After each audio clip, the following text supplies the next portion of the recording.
તાલુકાના દરિયા કિનારેથી ઝડપાયું છે ચરસ। કલ્યાણપુરના ગોજીનેસ ગામના દરિયા કિનારેથી ચરસ ઝડપાયું છે। તો 13.23 કિલોના ચરસના 10 પેકેટ મળી આવ્યા છે। બિનવારસી હાલતમાં ચરસનો જથ્થો મળ્યો છે। કુલ રૂપિયા 6.62 કરોડનો મુદ્દામાલ કબજે કરવામાં આવ્યો છે। તો દ્વારકા જિલ્લાના કલ્યાણપુર તાલુકાના ભાટિયા આઉટપોસ્ટ હેઠળ આવતા દરિયાકાંઠાના ભાગોમાં સાંજના સમયે પોલીસ ટીમને ફૂડ પેટ્રોલિંગ દરમિયાન કલ્યાણપુર નજીક ગોજીનેસ ગામની સીમના દરિયાકાંઠા ઉપર ગુગડિયા બારુના દરિયાકાંઠે બિનવારસુ હાલતમાં કેટલાક પેકેટ મળી આવ્યા હતા। તો કાગળની બેગવાળા પેકિંગના અલગ અલગ કુલ 10 પેકેટને ખોલીને જોતા તેમાં માદક પદાર્થ હોવાનું જાણવા મળ્યું, જેમાં રૂપિયા 6 કરોડથી વધુની કિંમતના 13.239 કિલોગ્રામ ચરસનો જથ્થો હોવાનું સામે આવ્યું છે। આ અંગે કલ્યાણપુર પોલીસે NDPS એક્ટ હેઠળ ગુનો નોંધીને ચરસનો આ જથ્થો મોકલનાર તેમજ મંગાવનાર શખ્સોની શોધખોળ હાથ ધરી છે। બિનવારસુ એક પેકેટ મળી આવેલું હતું, બેગ મળી આવેલી હતી। જે બેગની સર્ચ કરતા એમાંથી 10 પેકેટ અલગ અલગ મળી આવેલા હતા। જે પેકેટ્સ અમને શંકાસ્પદ જણાતા તેમનું FSL દ્વારા ચકાસણી કર્યા બાદ એવું માલુમ પડે કે ચરસના પેકેટ છે। એનો કુલ વજન અમે કર્યો તો 13 કિલો અને 240 ગ્રામ જેવું વજન છે, જેની આંતરરાષ્ટ્રીય કિંમત 6 કરોડ ને 61 લાખ જેટલી ગણી શકાય છે। તો અન્ય સમાચાર નવસારીથી। નવસારીમાં 4 પગનો આતંક યથાવત છે। જિલ્લાના અંતરિયાળ ગામોમાં ખૂંખાર દીપડા રહેણાંક વિસ્તારમાં ઘૂસી આવવાની ઘટનાઓ સામાન્ય બની ગઈ છે। ચીખલીના કુકેરી ગામમાં રાત્રે દીપડાએ શ્વાનનો શિકાર કર્યો। તો કુકેરી ગામના વાણિયાવાડ વિસ્તારમાં મોડી રાત્રે બનેલો બનાવ CCTVમાં કેદ થયો છે। શ્વાન નિંદ્રામાં હતું તે સમયે બિલ્લી પગે આવેલા દીપડાએ શ્વાનના ગળા પર હુમલો કર્યો હતો અને શિકાર કરીને શ્વાનને લઈને ફરાર થઈ ગયો હતો। રહેણાંક વિસ્તારમાં દીપડાના આંટાફેરાથી રહીશોમાં પણ ભારે ડરનો માહોલ જોવા મળી રહ્યો છે। તો દીપડાએ શ્વાનનો શિકાર કઈ રીતે કર્યો તે સમગ્ર ઘટના છે તે CCTVમાં કેદ થઈ છે। રહેણાંક વિસ્તારમાં પહેલા દીપડો ઘૂસે છે, તે બાદ શ્વાનનો શિકાર કરે છે। ઉલ્લેખનીય છે કે શ્વાન ગાઢ નિદ્રામાં હતો ત્યારે દીપડો છે તે ત્યાં આવી પહોંચ્યો, બિલ્લી પગે આવીને તેણે શિકાર કર્યો અને આ સમગ્ર ઘટના CCTVમાં કેદ થઈ છે। નવસારીના રહેણાંક વિસ્તારમાં દીપડો ઘૂસી જતા ભયનો માહોલ। સંવાદદાતા ભાવિન ફોનલાઈન પર જોડાયા છે વધુ માહિતી આપવા માટે। ભાવિન, શું વધુ માહિતી આ સમગ્ર મામલે? ચોક્કસથી લૂપના જો નવસારી ઘટના નવસારી જિલ્લાના ચીખલી તાલુકાના કુકેરા ગામની છે। ત્યાં રાત્રિ દરમિયાન જે દીપડાએ જે રીતના કૂતરાનો શિકાર કર્યો હતો એ સમગ્ર ઘટના CCTVમાં કેદ થઈ છે। પરંતુ લૂપના સામાન્ય રીતે નવસારી જિલ્લામાં જ્યારે શેરડી કાપણી એટલે કે શિયાળાની શરૂઆત થતી હોય છે ત્યારે દીપડા દેખા પડતા હોય છે, પરંતુ અત્યારે ચોમાસાની સિઝન શરૂ થવા પહેલા જ આ રીતના જે છે દીપડો જે જાહેરમાં આવ્યો હતો અને કૂતરાનો જે એટલે કે શ્વાનનો એક શિકાર કર્યો હતો, એના પરથી લોકોમાં હાલ ચીખલી તાલુકામાં ભયનો માહોલ છે કે હજુ તો સિઝનને વાર છે 4 મહિના। કારણ કે નોર્મલી જ્યારે શેરડી કાપણી થતી હોય છે અને ત્યારે દીપડાઓ એમાં છુપાયેલા હોય છે, ત્યાંથી બહાર નીકળતા હોય છે ત્યારે રહેણાંક વિસ્તારમાં જતા હોય છે, પરંતુ અત્યારથી આ રીતના દીપડા જે રીતના દેખાવાની ઘટના સામે આવી છે તેને લઈને હાલ લોકોમાં ભયનો માહોલ છે। ડૂબના બિલકુલ આભાર સમગ્ર માહિતી બદલ। તો લોકોમાં ભયનો માહોલ જોવા મળી રહ્યો છે।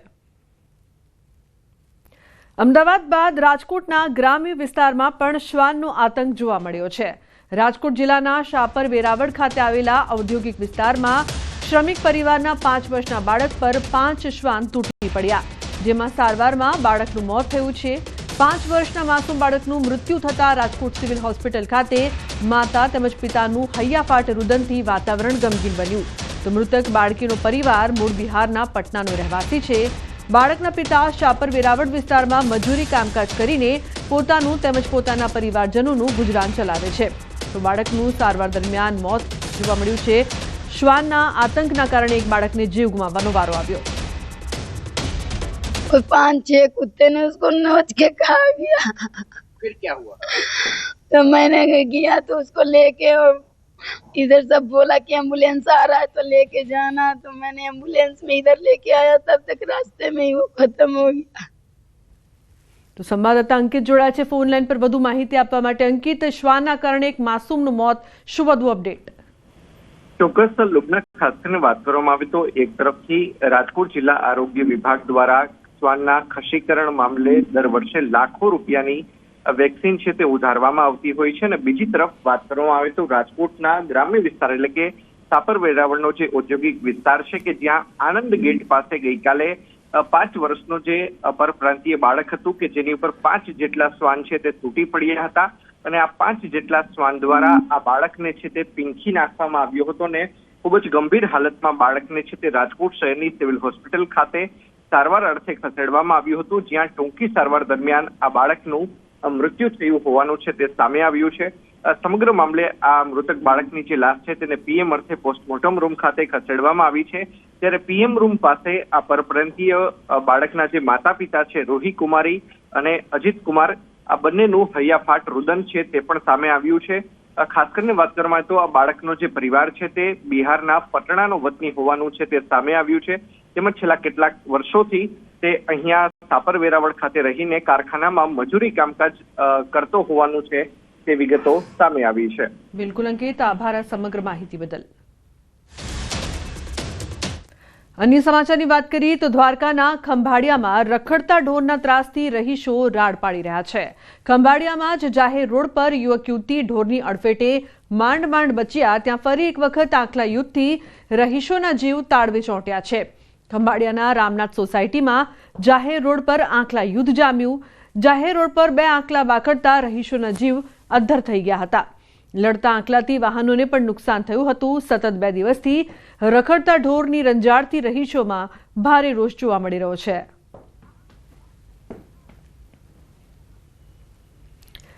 તો જે પ્રકારથી આંખલાનો આતંક પણ અહીં જોવા મળી રહ્યો છે, 4 પગનો આતંક યથાવત છે સમગ્ર રાજ્યમાં. એક તરફ નવસારીમાં દીપડાએ શ્વાનનો શિકાર કર્યો તો રાજકોટમાં એક માસૂમ બાળક છે તે શ્વાનનો શિકાર બન્યો. શ્વાને આ બાળકનો જીવ લઈ લીધો. તો રસ્તા પર આંખલા યુદ્ધ દ્વારકામાં. બીજી તરફ દ્વારકામાં જ એક યુવક યુવતી માંડ માંડ બચ્યા અને ઢોરની અડફેટે આવ્યા. તો અહીં નાસભાગ મચી હતી, વાહનોને નુકસાન પણ પહોંચ્યું હતું. ઉલ્લેખનીય છે કે રાજ્યમાં 4 પગનો આતંક યથાવત છે.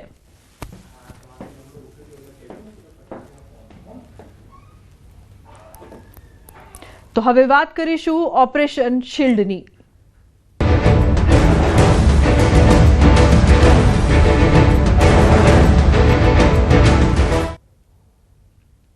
અમદાવાદમાં મલ્ટી એજન્સીઓ દ્વારા HADR કવાયત યોજવામાં આવી છે. સાબરમતી નહેર પર યોજાઈ છે આ કવાયત. કુદરતી આફત સમયે પહોંચી વળવા એજન્સીઓ દ્વારા ખાસ કવાયત યોજાઈ છે.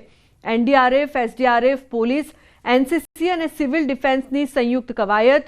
પૂર જેવી પરિસ્થિતિમાં એકબીજાને કઈ રીતે સહયોગ આપવો તેને લઈને અપાયું છે માર્ગદર્શન.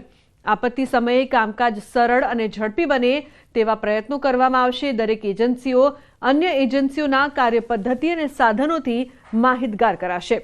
NDRF દ્વારા બચાવ કામગીરી અને ઊંડા પાણીથી બચાવ કામગીરી યોજાઈ. આર્મી એન્જિનિયરિંગ દ્વારા દોરડાથી સ્થળાંતર, ડ્રોનથી આવશ્યક ચીજવસ્તુઓ પહોંચાડવી. સેના દ્વારા રાહત શિબિર અને સ્થળાંતર કવાયત યોજાઈ છે. દરેક એજન્સીઓના સાધનોનું પ્રદર્શન પણ યોજવામાં આવ્યું છે. બચાવ બોટ, દોરડા લોન્ચર, પાણીની અંદર ડાઇવિંગ કિટ, હવાઈ ડિલિવરી સિસ્ટમનું પ્રદર્શન કરવામાં આવ્યું. हम हर वर्ष अपने फ्लड रिलीफ जो कॉलम्स हैं उनके ड्रिल को रिफाइन करते हैं और इम्प्रूवमेंट करते हैं. और इस फ्लड रिलीफ के दौरान हम अकेले नहीं, हमारे साथ में NDRF, SDRF के नुमाइंदे भी हिस्सा लेते हैं. उसी को ड्रिल को ठीक करने के लिए, उनकी काबिलियत को समझने के लिए हमने आज ये डेमोन्स्ट्रेशन किया है, ताकि हमें कभी भी इम्प्लॉयमेंट होने का मौका मिले तो हमारे बीच में तालमेल अच्छा हो सके और हम अच्छा काम कर सकें. हमने पिछले वर्ष हमारा इम्प्लॉयमेंट हुआ था आपके वडोदरा और आनंद ज़िले के अंदर. उस टाइम भी हमारा काफ़ी अच्छा तालमेल था और अच्छा इम्प्रूव करने के लिए हमने ये ड्रिल किया है. દેશભરના નાગરિકોને સંરક્ષણ મામલે વધુને વધુ તાલીમબદ્ધ કરવાની ઉદ્દેશથી વધુ એક વખત સિવિલ ડિફેન્સ મોક ડ્રીલનું આયોજન કરવામાં આવ્યું છે. ત્યારે અમદાવાદમાં પણ ઓપરેશન શિલ્ડ અંતર્ગત આજ રોજ સિવિલ ડિફેન્સ મોક ડ્રીલ યોજાશે. શહેરમાં શાહીબાગ કેન્ટોનમેન્ટ ખાતે, જ્યારે વિરમગામમાં પોલીસ લાઇન ખાતે મોક ડ્રીલ યોજાશે. સિવિલ ડિફેન્સ મોક ડ્રીલ અંતર્ગત સાયલેન્ટ રિકોલ અને volunteer mobilisation, air raid simulation, communication system activation, blackout protocols, blood donation camp તેમજ ઇક્વેલ્યુએશન ડ્રીલ સહિતની એક્સરસાઇઝ કરવામાં આવશે. ત્યારબાદ રાત્રે 7:45 કલાકે બ્લેકઆઉટ કરવામાં આવશે. આ અંગે મળેલી બેઠકમાં અધિક કલેક્ટર યોગેશ ઠક્કરે જિલ્લામાં સિવિલ ડિફેન્સ અભ્યાસના આયોજન અને તૈયારીઓ અંગે બેઠક યોજી કામગીરીની સમીક્ષા કરી હતી. નાગરિકોને જાગૃત કરવા અને વધુમાં વધુને સહભાગી થવા અપીલ કરાઈ છે. મોક ડ્રીલમાં 6 અલગ અલગ પ્રકારની એક્ટિવિટી અને ડ્રીલ કરવામાં આવશે. આમાં silent recall, volunteer mobilisation, air red system, alert system, communication system activation, blackout protocol, blood donation camp, evacuation drill વગેરે પ્રકારની ડ્રીલ્સનું આની અંદર આયોજન કરવામાં આવનાર છે. તો રાજકોટમાં આજે યોજાશે સિવિલ ડિફેન્સની મોક ડ્રીલ. શહેરની ભાગોળે આવેલા વિસ્તારમાં 8 વાગે મોક ડ્રીલ અને બ્લેકઆઉટ ઓપરેશન શિલ્ડ અંતર્ગત યોજાશે. મોક ડ્રીલ રાજકોટના માધાપર વિસ્તારમાં મોક ડ્રીલ અને બ્લેકઆઉટનું આયોજન કરવામાં આવ્યું છે. સાંજે માધાપરની ઉત્તરે રેલવે ટ્રેક વિસ્તાર, દક્ષિણે રાજકોટ જામનગર હાઈવે, પૂર્વમાં રાજકોટ મોરબી બાયપાસ તેમજ પશ્ચિમમાં નાગેશ્વર જતા રોડ સુધીના વિસ્તારમાં નાગરિક સંરક્ષણ કવાયત હાથ ધરવામાં આવશે. માધાપર વિસ્તારમાં રાત્રે 8 વાગે સાયરન વગાડવામાં આવશે. નાગરિકોએ આ સમયે પોતપોતાના ઘરની લાઇટ તથા સોસાયટીની કોમન લાઇટ બંધ કરવાની રહેશે. રસ્તા પર ચાલતા વાહનોએ પોતાની મૂવમેન્ટ બંધ કરીને રસ્તાની સાઈડમાં પાર્ક કરવાના રહેશે. 31મી તારીખે સાંજે 8 વાગે માધાપર ગામે રાજકોટ ખાતે યોજાશે. માધાપર ગામનું જે Jamnagar road, Morbi road, railway ટ્રેકથી જે સરાઉન્ડિંગ જે વિસ્તાર છે ત્યાં ડ્રોન અટેકનું મોક ડ્રીલ કરવામાં આવશે. એમાં સાયરન વાગે ત્યારે આપણે સૌને ગભરાવાનું નથી, પરંતુ પોતાની ઘરની લાઇટો સ્વેચ્છાએ બંધ કરી દેવાની. આપણે રસ્તા ઉપર ચાલતા હોઈએ તો પાર્કિંગમાં સાઈડમાં વાહન પાર્ક કરી લાઇટો બંધ કરી દેવાની અને કોઈ પણ અફવાઓ ઉપર ખાસ કોઈ ધ્યાન ના આપવાની હું આપ સૌને અપીલ કરું છું. તો પૂર્વોત્તર રાજ્યોમાં વરસાદ લોકો માટે મુશ્કેલીનું કારણ બની રહ્યું છે. બંગાળની ખાડીમાં બનેલી સિસ્ટમના કારણે 3 પૂર્વોત્તર રાજ્યો સિક્કિમ, ત્રિપુરા, નાગાલેન્ડ અને આસામમાં ભારે વરસાદી માહોલ છે. વરસાદની સ્થિતિ એવી છે કે લોકો માટે ઘરોમાંથી બહાર નીકળવું પણ મુશ્કેલ બની ગયું છે. આસામમાં ભારે વરસાદના કારણે ગુવાહાટીમાં પૂર આવ્યું છે, તો શાળાઓ અને કોલેજો બંધ કરવી પડી છે અને ઓફિસો પણ બંધ કરી દેવામાં આવી છે. હવામાન વિભાગના જણાવ્યા અનુસાર આગામી થોડા દિવસો સુધી પૂર્વોત્તરમાં વરસાદની શક્યતા છે. આવી સ્થિતિમાં લોકોને સતર્ક રહેવાની સલાહ આપવામાં આવી છે. 24 કલાકથી સતત વરસાદના કારણે શુક્રવારે મિઝોરમમાં દિવાલ ધરાશાયી થવાથી એક વ્યક્તિનું મોત થયું હતું અને બીજો એક ઘાયલ થયો હતો. તો એઝોલ જિલ્લામાં શુક્રવારે સતત બીજા દિવસે શાળાઓ બંધ રહી હતી, કારણ કે પહાડી રાજ્યમાં અવિરત વરસાદ પડી રહ્યો છે, જેના કારણે રાજ્યના વિવિધ ભાગોમાં ભૂસ્ખલન થયું છે. તો ભારતીય હવામાન વિભાગ 1 જૂન સુધી ઉત્તર પૂર્વના તમામ રાજ્યોમાં વાવાઝોડા અને ભારે પવન સાથે ભારેથી અતિભારે વરસાદની આગાહી કરી હતી. તો આસામના મુખ્ય શહેર ગુવાહાટીમાં પાણી ભરાઈ ગયા હતા. ગુવાહાટી શિલોંગ રોડનો મોટો ભાગ પાણીમાં ગરકાવ રહ્યો છે. ચાંદમારી, રૂકમણીગાંવ અને હાથીગાંવ સહિત અનેક વિસ્તારોમાં અચાનક પૂરના કારણે સામાન્ય જનજીવન પ્રભાવિત થયું છે. તો હવામાન વિભાગે આસામના ઘણા જિલ્લાઓમાં ભારે વરસાદ અને ભારે પવન ફૂંકવાની ચેતવણી જાહેર કરી છે, જેમાં ગુરુવાર રાતથી રાજ્યના ઘણા જિલ્લાઓમાં ખાસ કરીને પશ્ચિમ અને દક્ષિણ ભાગોમાં સતત વરસાદ પડી રહ્યો છે. પ્રાદેશિક હવામાન કેન્દ્રના ડેટા અનુસાર 15થી વધુ જિલ્લામાં રેડ એલર્ટ જારી કરવામાં આવ્યું છે. રેડ એલર્ટ ધરાવતા જિલ્લાઓમાં કેટલીક જગ્યાએ ભારેથી અતિભારે વરસાદ અને કેટલીક જગ્યાએ અત્યંત ભારે વરસાદ અને 40થી 50 કિલોમીટર પ્રતિ કલાકની 60 કિલોમીટર પ્રતિ કલાકની ઝડપે તોફાની પવન ફૂંકાવાની ચેતવણી પણ આપવામાં આવી છે.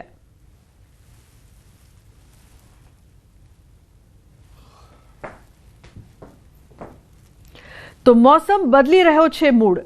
દક્ષિણ ભારત સહિત પૂર્વોત્તરમાં ભારે વરસાદી કહેર જોવા મળી રહ્યું છે. ગુજરાત સહિત રાજસ્થાન એટલે કે પશ્ચિમ ભારતના રાજ્યોમાં ગરમીનો કહેર છે. તો ઉત્તરમાં એટલે કે જમ્મુ કાશ્મીરના કેટલાક ભાગોમાં હિમવર્ષા થઈ રહી છે. હાલમાં જમ્મુ કાશ્મીરના કેટલાક ભાગમાં હિમવર્ષા થઈ હોવાનો વિડીયો સામે આવ્યો છે. તો મોસમ મિજાજ બદલી રહ્યો છે. જમ્મુ કાશ્મીરના દ્રશ્યો કેટલાક ભાગમાં હિમવર્ષા થઈ રહી છે, તો રાજ્યના અન્ય વિસ્તારમાં પણ હિમવર્ષા, મોસમનો મિજાજ બદલાઈ રહ્યો છે.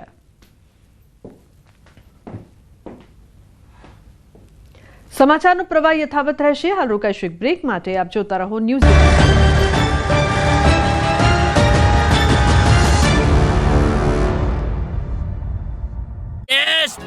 અસહ્ય બફારા, ઉકળાટ વચ્ચે વીજ કર્મચારીઓની મનમાની અને વારંવાર વીજ કાપથી ભર બપોરે લોકોને હેરાન થવાનો વારો આવ્યો. દ્રશ્યો અને શહેર અલગ છે, પણ સમસ્યા એક જ છે. વીજ કર્મચારીઓની મનમાની અને બેદરકારીના કારણે લોકોને ગરમીમાં શેકાવું પડી રહ્યું છે. આ સમસ્યાના સમાધાન માટે નેતાઓએ મેદાનમાં ઉતરવું પડ્યું અને અધિકારીઓને આડે હાથ લીધા. રાજકોટની જેમ જ વડોદરામાં પણ વીજ કર્મચારીઓની દાદાગીરી વધી હતી. કાળઝાળ ગરમી, ભારે ઉકળાટ અને ગરમીના તાંડવથી અહીંના લોકો ત્રાહિમામ પોકારી ઉઠ્યા છે અને બીજી બાજુ તડકામાં ઘરમાં વીજળી ન હોવાથી લોકો રીતસર નાકળાયા છે. આ અંગેની અનેકવાર ફરિયાદ કરવા છતાં એમજીવીસીએલના અધિકારીઓના પેટનું પાણી પણ હલતું નથી. લોકોના ફોન પણ ઉપાડતા ન હતા. બસ આ વાતની જાણ જ્યારે ધારાસભ્ય ધર્મેન્દ્રસિંહ વાઘેલાને થઈ, તેમણે તાત્કાલિક એમજીવીસીએલના અધિકારીઓને ખખડાવ્યા અને સમસ્યાના નિવારણ માટે હાકલ કરી. ધારાસભ્ય ધર્મેન્દ્રસિંહ વાઘેલાએ લોક સમસ્યા નિવારણ મિટિંગનું આયોજન કર્યું, જેમાં તેમણે લોકોની સમસ્યાઓ સાંભળી. 100માંથી 80 ફરિયાદ એમજીવીસીએલ ખટંબા અને વાઘડિયાને લગતી મળતી આવી હતી. વારંવાર વીજ પુરવઠો ખોરવાવો અને ખેતી વિષયક વીજ પુરવઠાના ધાંધિયા હોવાનું જાણવા મળ્યું. પ્રજાની ફરિયાદ બાદ એમજીવીસીએલના અધિકારીઓ પર ધર્મેન્દ્રસિંહ ઘરે ગયા અને સમસ્યાના નિવારણ માટે આદેશ કર્યો. પહેલી વાર તમને વોર્નિંગ આપું, મને એવી ફરિયાદ મળશે કે તમે ઓછો જવાબ આપો છો. તમે સરકારી અધિકારી છો, સરકાર તમને પૈસા ચૂકવે છે કામ કરવા. તમે મફત કઈ સેવા નથી આપતા. સેવા આપવા માટેનો તમને સરકાર પૈસા આપે છે અને પછી તમે જવાબ જો કસ્ટમરોને ગમે તેવા આપો એ થોડું ચાલે. તમારી પાસે જો ફરીથી એવી ફરિયાદ આવી કે તમે ગમે તેવું વર્તન કર્યું છે, તો કાગળ ઉપર લઈ અને પછી એક્શન લઈ. આપણે એટલે તમે સમજો ને, પ્રજાને શું કારણે હેરાન કરો છો? આપણે આજે સવારે કામ કરવાનું છે. આ કે ના પાડો, આની સામે બોલો. ભૂલ સ્વીકારો છો રાઠોડજી તમે? આ કે ના પાડો, તમે હજી હમણાં બોલ્યા કે અમારી ભૂલ છે. ભૂલ સ્વીકારો છો તમે ભાઈ? તમારા ઘરના કનેક્શન કાપી નાખીશો હું? હા, વાત હતી પણ ફોલ્ટ થાય છે. એટલે રાત્રે તમને ભૂખ લાગે તમે ખાડો ગોતવા જાવ છો બધા? આખા દિવસ દરમિયાન શું કરો તમે લોકો? બાપુજીની પેઢીએ તમે કર્મચારી છો ગુજરાત સરકારના. રાજકોટના વોર્ડ નંબર 2માં 4 દિવસ દરરોજ આખી રાત લાઇટ જાય છે અને પીજીવીસીએલ જવાબ ન આપતા અંતે કંટાળેલા આરએમસીના સ્ટેન્ડિંગ કમિટીના ચેરમેન જયમીન ઠાકરે કંઈક આ રીતે પીજીવીસીએલના કર્મચારીઓને ખખડાવી નાખ્યા. જ્યારે રાત્રે વોર્ડ નંબર 2ના કોર્પોરેટર જયમીન ઠાકર પીજીવીસીએલ કચેરીએ લાઇટની ફરિયાદ લઈને પહોંચતા પીજીવીસીએલ તંત્રનો કડવો અનુભવ થયો. જયમીન ઠાકરે સ્થાનિકોને સાથે રાખીને પીજીવીસીએલની પ્રદ્યુમન નગર જામટાવર કચેરીએ જનતા રેડ પાડી હતી. આ દરમિયાન અધિકારીઓનો ઉધરો લીધો હતો અને તેમના ઉદ્ધતાઈભર્યા વર્તન સામે પણ રોષ વ્યક્ત કર્યો હતો. તો હવે રાત્રિના લાઇટ ન જવી જોઈએ તેવી લેખિતમાં બાંહેધરી પણ લીધી હતી. સાથે અધિક્ષક એન્જિનિયર સહિતના કર્મચારીઓના પણ ઉધરો લીધો હતો. ત્યાં સુધી કહી દીધું હતું કે હવે લાઇટ જશે તો તમારા ઘરનું વીજ કનેક્શન.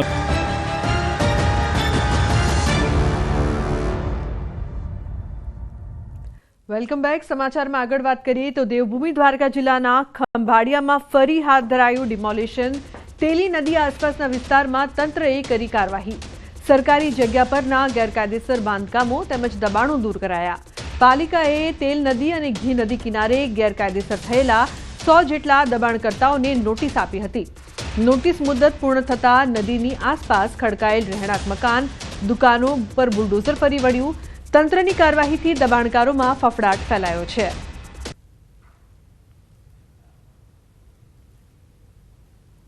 દેવભૂમિ દ્વારકા જિલ્લાના મુખ્ય મથક જામખંભાળિયામાં નગરપાલિકા હદ વિસ્તારમાં આવેલ તેલી નદી કિનારે હાલ તંત્ર દ્વારા ડિમોલેશન કામગીરી શરૂ કરવામાં આવી છે. આપ દ્રશ્યોમાં જોઈ શકો છો, ખંભાળિયા નગરપાલિકા હદ વિસ્તારમાં આવતી તેલી નદી છે. આ તેલી નદી કિનારે ગેરકાયદેસર બાંધકામો પર તંત્ર દ્વારા ડિમોલેશન કાર્યવાહી હાલ હાથ ધરવામાં આવી છે. વાત કરીએ તો ખંભાળિયામાં 2 નદી આવેલી છે, તેલી નદી અને ઘી નદી. આ બંને નદી કિનારે અંદાજિત 100 જેટલા ગેરકાયદેસર બાંધકામો છે, તેમને તોડી પાડવાની કામગીરી આજથી શરૂ કરવામાં આવી છે. ત્યારે હાલ તેલી નદી કિનારે જેસીબીની મદદથી જે આ ગેરકાયદેસર બાંધકામો છે તે તોડી પાડવાની કામગીરી શરૂ કરવામાં આવી છે. ખંભાળિયા શહેરમાં બંને નદી કિનારે 100 જેટલા ગેરકાયદેસર બાંધકામો છે. નગરપાલિકા દ્વારા નોટિસ આપ્યા બાદ આજે ડિમોલેશનની કામગીરી શરૂ કરવામાં આવી છે. મુકુંદ મોકરિયા, ન્યૂઝ 18 ગુજરાતી, દેવભૂમિ દ્વારકા. તો જામનગર મહાનગરપાલિકાની શહેરમાં ડિમોલિશન કાર્યવાહી. સ્મશાનથી લઈને ગાંધીનગર સુધીના રસ્તો બનાવવા નડતરરૂપ 331 બાંધકામો તોડી પાડવાની કાર્યવાહી કરવામાં આવી છે. વોર્ડ નંબર 4ના વિપક્ષી કોર્પોરેટર રચનાબેન નંદાણીયા સહિતની અટકાયત કરવામાં આવી છે. 15 જેસીબી, 4 હિટાચી સહિતની મશીનરી સાથે ડિમોલિશનની કાર્યવાહી શરૂ કરવામાં આવી છે. મહાનગરપાલિકા દ્વારા 12 મીટર પહોળો અને 3.5 કિલોમીટર લંબાઈવાળો રસ્તો બનાવવાની કાર્યવાહી. રસ્તો બનાવવામાં નડતરરૂપ 331 બાંધકામ પર બુલડોઝર ફેરવી દેવાશે. જામનગર શહેરના સ્મશાનથી માંડી અને ગાંધીનગર સુધીનો જે ડીપી રોડ છે તે ડીપી રોડ ખુલ્લો કરવા માટે હાલ ડિમોલેશન પ્રક્રિયા શરૂ કરાઈ છે. ભારે વિરોધ વચ્ચે જે પ્રકારના આપ દ્રશ્ય જોઈ રહ્યા છો, ચુસ્ત પોલીસ બંદોબસ્ત અહીં જોવા મળી રહ્યો છે અને બીજી તરફ ડિમોલેશન પ્રક્રિયા છે તે હાથ ધરવામાં આવી છે. જે પ્રકારે વાત કરવામાં આવે 3.5 કિલોમીટર જેટલો લાંબો અને 12 મીટર પહોળો જે રોડ છે, આ રોડ ખુલ્લો કરવા માટે ડીપી કપાતની કાર્યવાહી છે તે શરૂ કરવામાં આવી છે. જામનગરમાં મેગા ડિમોલેશન શરૂ થતા 331 જેટલા જે બાંધકામો છે, આ બાંધકામો ઉપર આવનારા દિવસોમાં બુલડોઝર છે તે ફરી વળશે ને આ ડિમોલેશનની પ્રક્રિયા ખુલ્લી થતા 3.5 કિલોમીટર નવો રોડ છે તે જામનગરને મળશે. અહીં સવારે વિપક્ષી કોર્પોરેટર રત્નાબેન નંદાણીયા સહિતના જે સ્થાનિક લોકો છે તેમના દ્વારા વિરોધ વ્યક્ત કરવામાં આવ્યો હતો. ડિમોલેશન કામગીરી છે તે અટકાવવામાં આવી હતી, ત્યારે અહીં ચુસ્ત પોલીસ બંદોબસ્ત વચ્ચે વિરોધ કરી રહેલા જે લોકો છે તેમની અટકાયત કરી અને ડિમોલેશન પ્રક્રિયા છે તે હાથ ધરવામાં આવી છે. 15 થી વધુ જેસીબી સહિતની જે મશીનરીઓ છે તેમના દ્વારા હાલ આ કાર્યવાહી શરૂ થઈ ચૂકી છે અને આગામી દિવસોમાં અહીં જે આ ડીપી રોડ છે 3.5 કિલોમીટરનો જે 12 મીટર પહોળો રોડ છે તે ખુલ્લો કરી અને સ્મશાનથી લઈ અને ગાંધીનગર સુધીનો નવો રસ્તો છે એ જામનગરને મળશે. તેના માટે હાલ ડિમોલેશન કાર્યવાહી છે તે શરૂ થઈ ચૂકી છે. કિંજલ કારસરિયા, ન્યૂઝ 18 ગુજરાતી, જામનગર. તો રાજકોટમાં દેશી દારૂની ખુલ્લેઆમ હેરાફેરી. આજી ડેમ વિસ્તાર બાદ રાવકી ગામ પાસેનો વિડીયો વાયરલ. છોટા હાથી વાહનમાં થતી હતી દેશી દારૂની હેરાફેરી. નશેડીઓ ખુલ્લેઆમ દારૂ ખરીદીને પીતા નજરે પડ્યા. સ્થાનિક પોલીસની સજાગતા પર ઉઠ્યા છે સવાલો. આ નશેડીઓને પોલીસનો ડર કેમ નથી તે મોટો સવાલ અહીં ઉપસ્થિત થઈ રહ્યો છે. દેશી દારૂના સ્ટેન્ડ પર પોલીસની કાર્યવાહી કેમ નહીં તે પણ મહત્વપૂર્ણ સમાચાર. રાજકોટમાં જે પ્રકારથી દેશી દારૂની ખુલ્લેઆમ હેરાફેરી થઈ રહી છે ત્યારે પોલીસ અહીં શું કરી રહી છે તે સૌથી મોટો સવાલ. વધુ દેશી દારૂની હેરાફેરીનો એક વિડીયો વાયરલ થયો છે રાજકોટથી, જેમાં છોટા હાથી વાહનમાં દેશી દારૂની હેરાફેરી થઈ રહી છે. વિડીયો તો વાયરલ થઈ રહ્યો છે, પરંતુ લોકોનો સવાલ એ છે કે પોલીસને કેમ નથી દેખાતું. અંકિત, જે પ્રકારથી એકવાર ફરી આવો વિડીયો, પોલીસ શું કામગીરી કરી રહી છે અહીં? ચોક્કસ લુબના, ખાસ કરીને વાત કરવામાં આવે તો ગુજરાતની અંદર ગેરકાયદેસર દારૂનું વેચાણ તેમજ ખરીદ ઉપર પ્રતિબંધ છે, ત્યારે રાજકોટ શહેરમાં ખાસવારે આ પ્રકારના વિડીયો છે તે વાયરલ થતા હોય છે. 2 દિવસ પૂર્વે રાજકોટ શહેરના આજીડેમ પોલીસ સ્ટેશન વિસ્તારની અંદર એક દેશી દારૂનું બાર ચલાવવામાં આવતું હોય તે પ્રકારનો વિડીયો છે તે વાયરલ થયો હતો. જે વિડીયો વાયરલ થયો હતો તેમાં મહિલા કે જે ખુદ આ દેશી દારૂનું સ્ટેન્ડ ચલાવતી હોય તે સામેવાળા વ્યક્તિને કહેતી હોય છે કે આજીડેમ પોલીસને હું હપ્તો આપું છું. ત્યારબાદ હાલ અત્યારે જે વિડીયો વાયરલ થયો છે તે રાજકોટના જે રાવકી ગામ પાસેનો આ વિડીયો વાયરલ થયો છે કે જેમાં છોટા હાથીની અંદર જે પરપ્રાંતીય મજૂરો હોય છે કે જે બાંધકામના વ્યવસાય સાથે સંકળાયેલા હોય છે ને તેમને તેમના ઘર પાસે, તેમની વસાહત પાસે આ પ્રકારે દેશી દારૂ છે તે પીરસવામાં આવતો હોય તે પ્રકારનો વિડીયો છે તે વાયરલ થયો છે. ત્યારે તમામ બાબતને લઈને એક જ સવાલ ઉભા થઈ રહ્યા છે કે શું સ્થાનિક પોલીસ સહિતનાઓની રહેમ રાહે મીઠી નજર હેઠે આ પ્રકારે દેશી દારૂના સ્ટેન્ડ ચાલી રહ્યા છે કે શું? અનેક આ પ્રકારના સવાલો છે તે ઉઠી રહ્યા છે. લુબના જી બિલકુલ અંકિત, આભાર આ સમગ્ર માહિતી બદલ. અનેક સવાલો અહીં ઉપસ્થિત થઈ રહ્યા છે. વાયરલ વિડીયોને લઈને લોકો પણ સવાલ કર્યા છે કે પોલીસ શું કરી રહી છે. તો મોરબીમાં દીકરી પર દુષ્કર્મ ગુજારનાર સાવકા પિતાનું મોત. પોલીસ તપાસમાં મોટો ખુલાસો થયો. મૂક બધિર દીકરીને પીંખી નાખનાર નરાધમને પત્નીએ જ મોતને ઘાટ ઉતાર્યો. પુત્રીને હવસનો શિકાર બનાવનાર નરાધમ પિતાને માતાએ જ ગુસ્સામાં ઢીકા પાટું અને છાતી પર ચડીને માર મારતા મોત થયું. મોરબી તાલુકા પોલીસે ગુનો નોંધવા તજવીજ શરૂ કરી છે. તો ગુસ્સામાં આવીને પત્નીએ નરાધમને ઢોર માર માર્યો, જે બાદ સાવકા પિતાનું મોત નીપજ્યું છે. ઉલ્લેખનીય છે કે દીકરી પર દુષ્કર્મ ગુજારનાર પિતાનું મોત.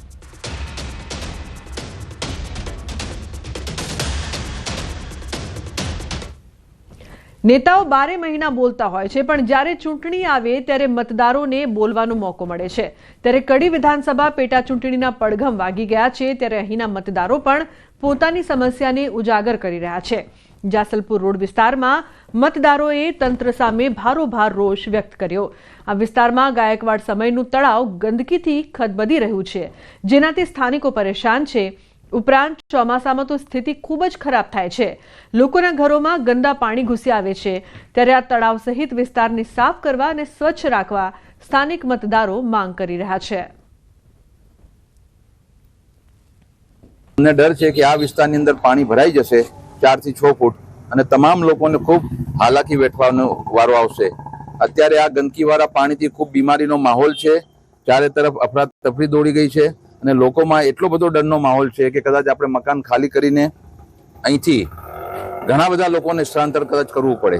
કડીનું જે બહુ ઐતિહાસિક તળાવ આવેલ છે એ તળાવમાં આજુબાજુના ગામો વિસ્તારનું ગટરનું પાણી નાખવામાં આવે છે અને પૂરેપૂરું તળાવ ભરાઈ ગયેલ છે અને એની અંદર એક ખરાબ એવી પેલી વેલ ઉગેલ છે. તેથી જો તળાવમાં પાણી ભરાશે તો એ પાણી બધું સોસાયટીમાં પેસી જશે તો મેન જાસલપુર જેવા મેલડી માતાનું મંદિર છે ત્યાં એનઆરઆઈ આખું ગામ છે અને ત્યાંનો રસ્તો પણ બંધ થઈ જાય છે અને આ મેન રસ્તો બંધ થઈ જાય છે. અમારી આશા અને અપેક્ષા એટલી જ છે કે આ કડીનું એક ઐતિહાસિક તળાવ જે અમારી સોસાયટીની બાજુમાં આવેલું છે, વર્ષોથી અમે સોસાયટીના રહીશો એની માંગણી કરી રહ્યા છે કે આ પાણીનો કંઈ પણ નિકાલ કરો, પરંતુ અહીંના અધિકારીઓ દ્વારા અથવા મ્યુનિસિપલ કોર્પોરેટર દ્વારા આ અમારી માંગણીને સ્વીકાર કરવામાં આવતો નથી. અને હવે જો વરસાદનું પાણી 2-5 ઇંચ વરસાદ જો પડે તો અહીંની આજુબાજુની દરેક સોસાયટીમાં પાણી ફરી વળે તેમ છે. ઇવન ભૂતકાળમાં પણ આ સોસાયટીમાં 3-3 ફૂટ પાણી ભરાયેલ છે. અમદાવાદમાં વૃક્ષારોપણ પાછળ મહાનગરપાલિકા 69 કરોડનો ખર્ચ કરવાની છે, જેને લઈને વિપક્ષે કોર્પોરેશન પર ભ્રષ્ટાચારના આક્ષેપ કર્યા છે. વિપક્ષ નેતા શહેજાદ ખાન પઠાણે કહ્યું કે છેલ્લા 3 વર્ષમાં એએમસીએ 66.21 કરોડ વૃક્ષો વાવવા પાછળ ખર્ચ કર્યો છે. એએમસી દ્વારા કોન્ટ્રાક્ટરને ફાયદો કરવામાં આવતો હોવાનો શહેજાદે આક્ષેપ કર્યો છે.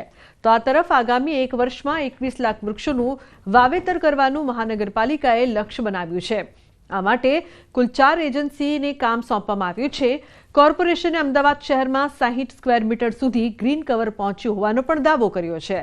મહત્વનું છે કે મુખ્યમંત્રીના હસ્તે 5 જૂન વિશ્વ પર્યાવરણ દિવસથી અમદાવાદમાં વૃક્ષારોપણ શરૂ થશે.